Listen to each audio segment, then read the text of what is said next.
Uwo no musi twazindutse mu bikorwa by'iterambere rusangi, ariko ibyo bikorwa twaciye tubibangikanya n'ikindi gikorwa cyo gutanga ibitabo ku mashure yo muri zone ya Mushikamo muri komine ya Rutegama.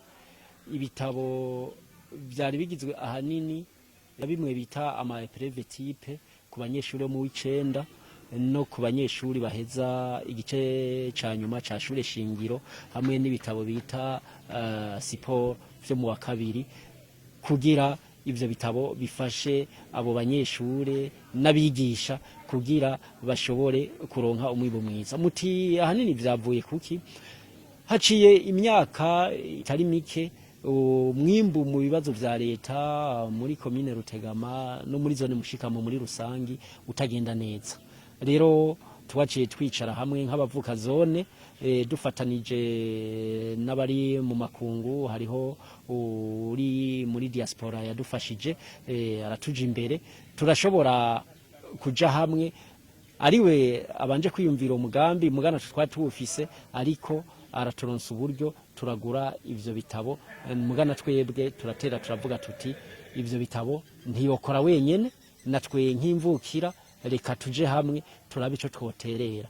Harimwo mbere n'imashini nyabwonko duhaye ikigo c'imyuga cyo muri zone nyene ahantu bita Inyakararo.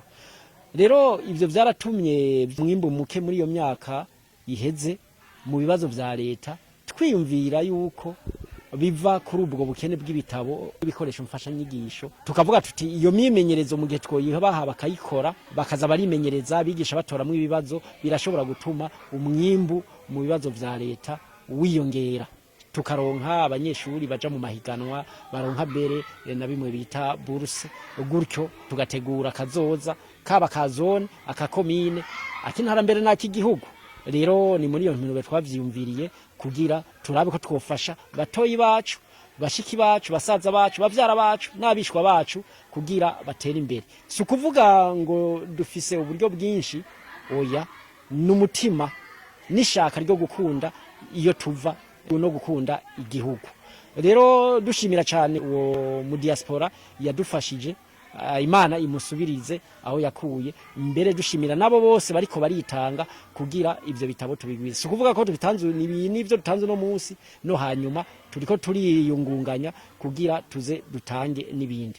Dusaba iki? Abanyeshuri bwa mbere tubasaba yuko ivyo bitabo bobigira ivyabo, babikoremwo iyo myimenyerezo bayikore ku bwinshi. Harimo imimezo myinshi bibazo vyakozwe mu myaka iheze vyinshi, navyo birafasha iyo umunyeshuri ariko arakora ivyo bibazo. Abigisha nabo tubasaba kimwe bita encadrement de proximité, gukurikiranira hafi abo banyeshuri. Abanyeshuri kibagoye bashikira umwigisha ariko aratora ibibazo canke ariko araraba imimenyerezo baha atore muri ivyo nyene, kuko iyo wabikoze neza biragufasha mu gutegura ca kibazo ca leta. Rero nkavuga nti abigisha, abayobozi nabo nyene bakurikiranira hafi abigisha, barabe yuko ivyo bitabo bariko barabikoresha neza, babibungabunge kuko bizosubira bikoreshwe n'abatoyi babo. Rero abavyeyi nabo nyene twatumiye abavyeyi abaserukira komite nshingwa shure, nabo barafise uruhara runini mu bijanye n'indero y'urwaruka. Nabo bahimirize abana babo babaha umwanya bige kugira turabe ko twoduza umwimbu, babaha umwanya bige nabo babakurikirane, bareke kubata umutu bataraheza bimwe bita gusubiramwo ivyigwa babonye kw'ishure niyo myimenyerezo. Muri make naho twari nico cyumviro cadutumye dushika ngaha uno musi.